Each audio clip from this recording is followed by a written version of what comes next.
तर नमस्कार मित्रांनो, स्वागत आहे आपल्या भावाच्या युट्यूब चॅनलवरती. तर मी डायरेक्ट आलो आपल्या फोटोशॉपच्या स्क्रीनवर. तर सगळ्यात मेन मुद्दा म्हणजे भावानं सर्वात इम्पॉर्टंट गोष्टी तुम्हाला भरपूर आणले प्रश्न पडते.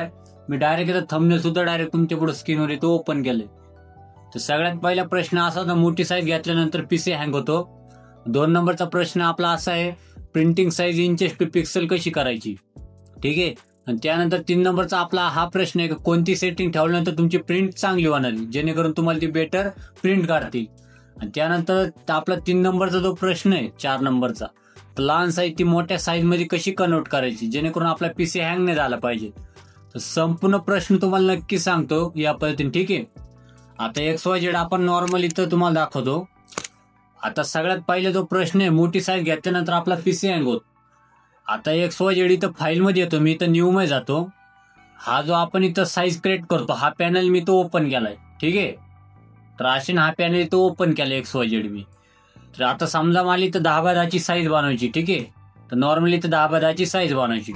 हे तिथं वरती 10 टाकतो आणि खाली मी 10 टाकतो या टाईप मध्ये. ठीक आहे. 10x10 आपण केलंय. आता रेझोल्युशन इम्पॉर्टंट गोष्ट आहे, तुमचे रेझोल्युशन सर्वात मेन गोष्ट आहे भावनो, ती 300 ठेवा किंवा नॉर्मली 500 ठेवा. ठीक आहे. काय नाही तुम्हाला पुढं सांगतो मी. बाकी इंचेस मध्ये ठेवायचं, पिक्सल इंचेस करा. कलर मोड RGB ठेवायचा आपल्याला, जे तुमच्या मॉनिटरवर डिपेंड आहे. आणि बाकी SIMYK वगैरे काहीच करू नका, फक्त RGB ठेवा. ठीक आहे. हे तुम्हाला पुढं सांगतोच. आणि अशाने आपण ही साईज क्रिएट केली 10x10. आता इथं मी XYZ इथं कलर घेऊन टाकतो, नॉर्मली सॉलिड कलर मारतो. समजा आपण इथं रेड ठेवलं, इथं ओके म्हणतो. आता आपली जी साईज आहे भावना, इमेज मध्ये येतो, इमेज साईज मध्ये जातो. तर ही साईज तुम्हाला दाखवतो आपण जी क्रिएट केली 10x10, रेझोल्युशन 300 ठेवली. ठीक आहे. तर ही साईज आपल्याला 30x30 मध्ये करायची, मोठी साईज करायची. ठीक आहे. आता कशी करायची, कॅन्सल करतो. हीच साईज आहे. परत फाईलवर येतो, न्यू मध्ये जातो. इथं आता आपण 10x10 क्रिएट केली का, तिला 30x30 करून टाकतो आपण. ठीक आहे. इथं या पद्धतीने 30 टाईप करतो. ठीक आहे. या पद्धतीने. आणि इथं खाली पण इथं 30 टाईप करतो. आपल्या 30x30 करायचं. ठीक आहे. या पद्धतीने. आता सगळ्यात मेन मुद्दा असा आहे, आता जी आपण 10x10 ची जी साईज आहे भावना, ती 30x30 मध्ये मोठी करायची आपल्याला. तर काय करता, हा सॉलिड कलर आहे समजा, नॉर्मल आपण इकडे उचलून इकडे ड्रॅग केलाय. म्हणजे XYZ तुमची जी डिझाईन तुम्ही संपूर्ण ती बनवली, तर तीच डिझाईन तुम्ही 30x30 मध्ये करू शकते. म्हणजे कसं, जर तुमचा पीसी जर हँग होत असेल तर XYZ तुम्ही मोठी साईज इथं डायरेक्ट इथं न्यू मध्ये येऊन मोठी साईज क्रिएट केली 30x30 आणि तुमचा पीसी हँग होतोय, तर तुम्ही 10x10 मध्ये साईज क्रिएट करा आणि पूर्ण बॅनर झाल्यानंतर तिला मोठी करून घ्या, म्हणजे 30x30 मध्ये. ठीक आहे. ही एक तुमची पहिली पद्धत. तुमचा पीसी जर हँग होत असेल तर नक्की यूज करा ट्रिक. आणि त्यानंतर दुसरी ट्रिक अशी भावनो, आता XYZ समजा तुम्हाला 10x20 ची एक डिझाईन आली, ती XYZ न्यू मध्ये येतो मी, तर इथं वरती 10 टाकतो. ठीक आहे. आपल्या समजा 10x20 ची ऑर्डर आली, इथं वर 10 टाकतो, खाली 20 टाकतो. ठीक आहे. या पद्धतीने अशा 20 केल्यानंतर तिथे क्रिएट करतो. ठीक आहे. आता आपली साईज उभी झाली. आता XYZ आपण आडीव पण करून घेऊ. ठीक आहे. तर आपण तिला आडीव करून घेतली या पद्धतीने. परत आपली उभी झाली, आपण परत येतो. ठीक आहे. तर इथं आपण आडीव करून घेतो या पद्धतीने. 10x20 मध्ये आपण ही साईज केली. आता ही साईज तुम्हाला जर बनवताना अडचण येत असेल किंवा पीसी तुमचे हँग होत असेल, तर काय करायचं माहितीये का, परत न्यू मध्ये येतो. जी आपण तुम्ही साईज क्रिएट केली ती 10x20 मध्ये, तर 10ला 5 घ्यायचं भावानं, 20ला 10 घ्यायचं, म्हणजे त्याची निम्मी करा.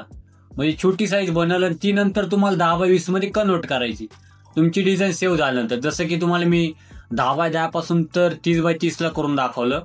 तर ही गोष्ट लक्षात घ्या, अशा पण करायचं. त्यानंतर दुसरा प्रश्न असा होता, तर printing side inches to pixel कशी करायची.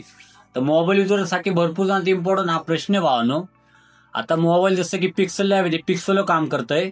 फोटोशॉप मध्ये दोन्ही डायरेक्ट काम करू शकते तुम्ही, इंचेस म्हणा पिक्सल म्हणा. ठीक आहे. तर इथे XYZ मी क्रोमला येतोय, तर क्रोमला आल्यानंतर convert to inches to pixel मी टाकलंय. आता इथं फ्रॉमला हा पॅनल तुम्हाला नक्कीच ओपन होणार तुम्ही सर्च केल्यावर. वरती जर मी 10 टाकलं भावनो, तर त्याचा पिक्सल 960 येतोय. ठीक आहे. 960x960. असे पण तुम्हाला मोबाईल युजरसाठी नक्कीच ही वेबसाईट काम येईल. या टाईप मध्ये तुम्ही नक्की ते करा, एकदम सोपं आहे. बाकी पिक्सल मध्ये किंवा डायरेक्ट आता फोटोशॉप मध्ये यावा, भरपूर जण असा पण प्रश्न आहे. आता इथं फाईल मध्ये न्यू मध्ये जातो, तर भरपूर जण काय करते म्हणते इंचेस मध्ये टाकू किंवा पिक्सल मध्ये करू आपण साईज. आता XYZ तुम्हाला जर ऑर्डर आली, तर 10x10, तर तुम्ही डायरेक्ट 10x10 टाईप करा, डायरेक्ट क्रिएट करा. कारण आता तर फोटोशॉप पूर्ण अपडेटला भावना टॉप काम करतंय. डायरेक्ट तुम्ही साईज टाका, त्यानुसार साईज बनवणार, तो काही विषय नाही भावना. डायरेक्ट मी सुद्धा डायरेक्ट हीच साईज टाकतो ऑलरेडी. ठीक आहे, समजा XYZ आपल्याला 5x3 आली तर वरती 5 करतो, खाली डायरेक्ट 3.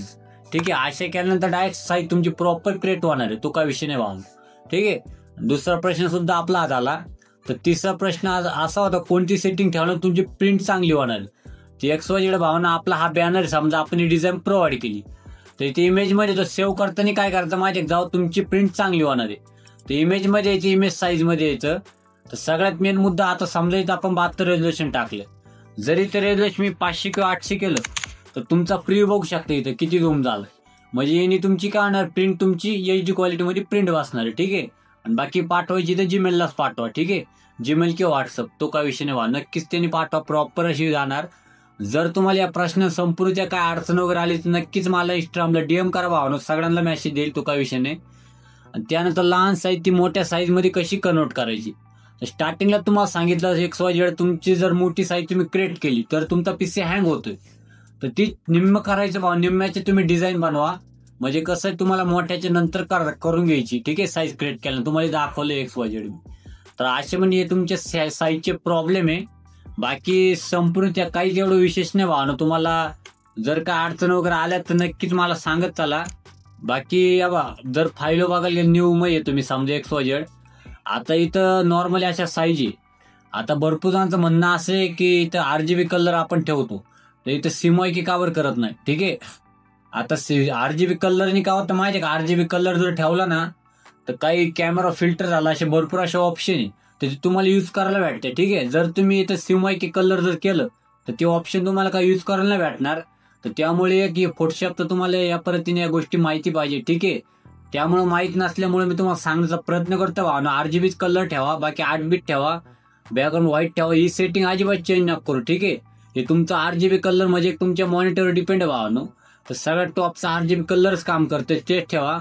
संपूर्ण डिझाईन झाल्यानंतर सिमॉइकी करा किंवा प्रिंटिंग वाले सुद्धा ऑटोमॅटिक करून घेतील भावना, प्रिंट मारच्या आधी. ठीक आहे, ते तुम्हाला विचारतील पण का तुम्ही सिमॉइकी केली का, तुम्ही डायरेक्ट नाही म्हणा, ते करून घेतील, तो काय विषय नाही. तुम्ही प्रॉपर RGB कलर मध्ये डिझाईन बनवून नक्कीच प्रॉपर सेव्ह करा, रेझोल्युशन हाय करून. ठीक आहे, ही सेव्ह करण्याची तुम्हाला पद्धत पण सांगून दिली. बाकी असे पण आपली अशी प्रॉपर असे प्रश्न होते भावने, संपूर्ण प्रश्न भरपूर जणांनी मला केले. जर तुम्हाला अजून असेच काही वेगवेगळ्या प्रश्नांची अडचण असेल नक्की कमेंट करा, किंवा मला जर तुमच्या काय अडचण असतील मला नक्की इंस्टाग्रामला DM करा, नक्की त्यावर मी सोल्युशन सांगणार, तो काय विषय नाही भावना. ठीक आहे, तर असे फाईल आपलं इम्पॉर्टंट एकदम इम्पॉर्टंट आजचं ट्युटोरियल होतं. तर चला मित्रांनो, भेटूया पुढच्या व्हिडिओमध्ये.